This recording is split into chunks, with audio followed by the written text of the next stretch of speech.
Bentornati ad una nuova guida agli stagionali, il video consueto che faccio ogni tot per parlare degli anime che stanno per uscire, delle mie aspettative e considerazioni da esperto di sta ceppa. Startiamo coi sequel, così ce li togliamo al fly dalle scatole. Fortunatamente non sono tantissimi e di davvero interessanti ce ne stanno tipo, 4. Oshinoko 2, ovviamente il sequel più atteso di questa season, manco a dirlo, è Oshinoko 2. Ho sentito pareri contrastanti riguardo questo arco narrativo nello specifico e apparentemente per i lettori del manga è un arco abbastanza divisivo.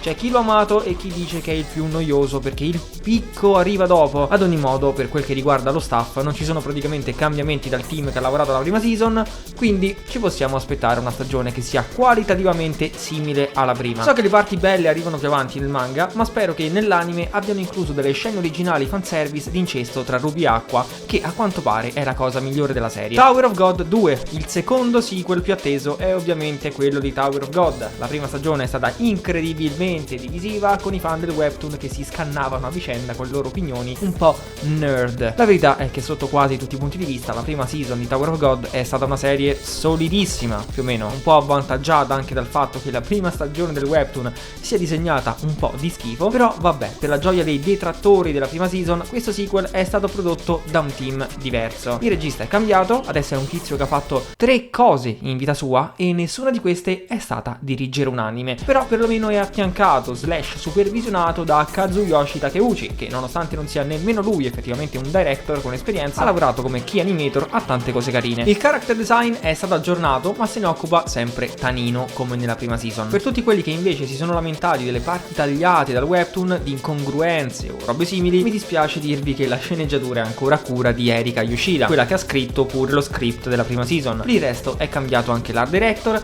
e in generale proprio lo studio d'animazione che se ne occupa, che adesso è The Answer Studio. Poi abbiamo Monogatari, finalmente l'anime più atteso dai veri Chad, dagli OGs, dai veterani, dagli aspiranti preti e dai fan di Mushoku Tensei. Vi ricordo che se avete cominciato a guardare Monogatari mentre eravate minorenni, adesso passato tutto sto tempo, se siete maggiorenni, siete obbligati legalmente ad avere un minimo di decenza mentre lo guardate. No, non penso conti il fatto che Shinobu in realtà ha 600 anni e cazzi. Questo nuovo sequel verrà diretto da Midori Yoshizawa, ma lo Shimbu nazionale è comunque creditato come chief director, quindi probabilmente supervisionerà la produzione come per ogni altra roba di Shaft da 15 anni a questa parte. Comunque, vabbè, hype perché è Monogatari, però non ci sta Araragi, quindi non lo so, tocca un attimo vedere. Nier Automata Season 2. Ok, la prima stagione dell'anime di Nier Automata è stata anche qua molto divisiva. Da una parte ci stanno i fan sfegatati di Nier, che magari non solo hanno giocato tutta la roba partorita da Yoko Taro, ma si sono letti anche i romanzi, e dall'altra i fan più casual, o chi proprio non ha mai giocato ad Automata. Il primo gruppo di persone, per quanto sia innegabile la qualità incostante dell'anime, solitamente ha un'opinione molto più positiva riguardo alla serie per via dei vari dettagli e la cura della sceneggiatura. Il secondo gruppo di persone generalmente è quello più critico nei confronti dell'anime. Non conoscendo magari tutte le sfaccettature delle opere di Yoko Taro e ciò che c'è dietro l'anime stesso, la serie, presa come prodotto unico e a sé stante, purtroppo soffre di grandi problemi che ne minano il godimento. Mi sto ovviamente riferendo al disastro successo con la sua produzione. Ne ho già parlato spesso su questo canale, sapete la mia personale opinione al riguardo, quindi in sto video mi limito solo a dire che spero questa seconda season abbia avuto un ciclo di produzione più sano e organizzato. Finalmente possiamo parlare delle novità. A differenza di scorse stagioni che erano pienissime di sequel, qui possiamo dire che è il contrario. Quindi andiamo un po' a vedere le nostre nuove serie anime della stagione estiva. Roshidere. Partiamo con questo Roshidere. La premessa, almeno per me, non sembra chissà quanto interessante, però so che c'è molto hype per quest'anime nella community, soprattutto in America, quindi cerchiamo di capire perché. L'ambientazione è quella del vostro classico anime rom-com scolastico generico, ma il twist è che la tipa parla in russo al tipo pensando che lui non capisca, ma in realtà lui capisce ma fa finta di non capire. Pazzesco, rivoluzionario, e vabbè, questo sarebbe il punto in cui comincio a spulciare tra lo staff per vedere gli individui più talentuosi che lavorano alla produzione. Onestamente mi sono già stufato di parlare di questa roba, quindi quindi non penso che lo farò. Go next. Atri. Qui abbiamo l'adattamento animato di una visual novel abbastanza famosa, Atri, My Dear Moments, creato dagli autori di Grisaya no Kajitsu. La storia è ambientata in un futuro prossimo dove un inaspettato innalzamento del livello del mare sommerge la maggior parte del mondo civilizzato. Il protagonista è Natsuki, un ragazzo che ha perso sua madre e una gamba in un incidente, e le uniche cose che gli sono rimaste sono una barchetta e il sottomarino di sua nonna, nonché i suoi debiti da ripagare. Nella speranza di trovare qualche tesoro perduto, Natsuki decide di investigare le rovine del vecchio laboratorio della nonna, ma non trova nessuna ricchezza, bensì una ragazzina di nome Atri. Ovviamente Atri è un robot, però non si comporta da robot e non sembra un robot, quindi più o meno so già dove andrà a parare la storia. Secondo me grande parte del successo della visual novel è dovuto alle ottime illustrazioni. Quest'anime invece sul lato estetico non è che mi abbia catturato così tanto, né il character design né la direzione artistica mi dicono nulla, però boh, se la premessa vi sembra interessante potete provare a vederlo almeno per la storia.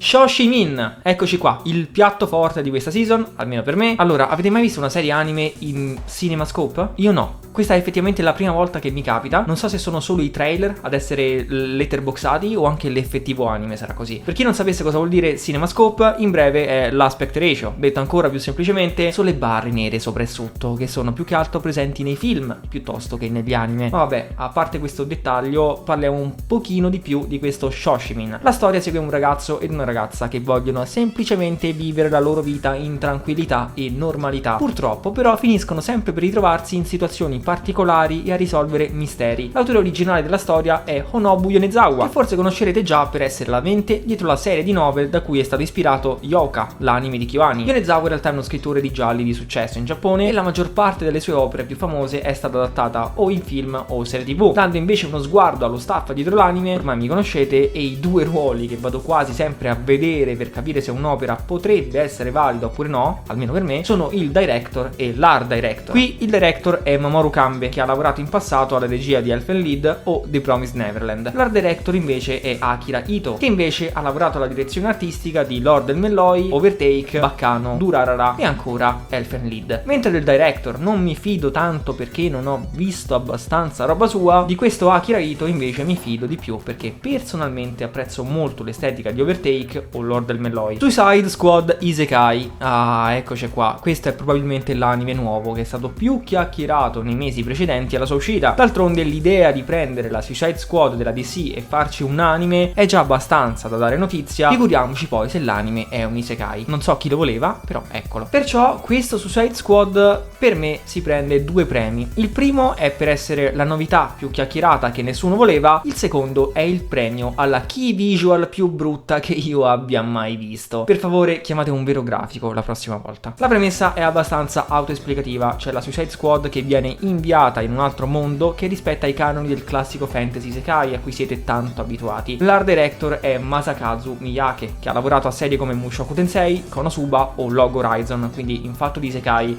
ha decisamente esperienza. Il trailer non mi ha detto nulla e non ho chissà che aspettative per questa serie. Non mi convince per nulla, ma non si sa mai. PS, ciao, sto registrando sta parte dopo l'anteprima dei 3 episodi e niente, pare sia una merda incredibile. Amen. Wistoria One Dance World. Boom, eccoci qua a parlare di anime fantasy generico. Ma perché? Perché questo, perlomeno da quanto si evince dal trailer e lo staff, sembra essere un take più action oriented sulla formula.